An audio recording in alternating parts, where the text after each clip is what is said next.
बदन कइले बानी केहू के न हम करे देब छेड़खानी। ए बाबू बुझला कदरल बदन के जतन कइले बानी केहू के न हम करे देब छेड़खानी। केतना तू कइला खयाल हमही लुटबे खजनवा हऊ एक नंबर के माल तो पे गड़ल बनाया नवा। करबा जदी जबरदस्ती तोहरा लाना खोलम पल्ला करबा जदी जबरदस्ती तोहरा लाना खोलम पल्ला। रे चौड़ी तोर खुल्लिम खुल्ला लौकता दुनो रसगुल्ला। रे चौड़ी तोर खुल्लिम खुल्ला लौकता दुनो रसगुल्ला।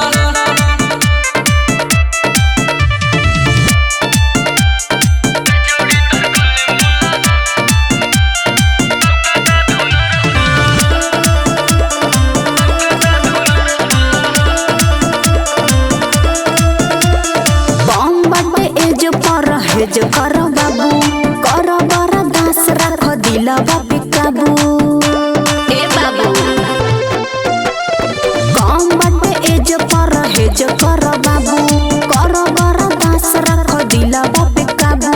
तोहरा लागैनी बगलाई तोहर देखी के जवानी हमरा के केहू ला बचाए ना ता होई बड़ा हानि।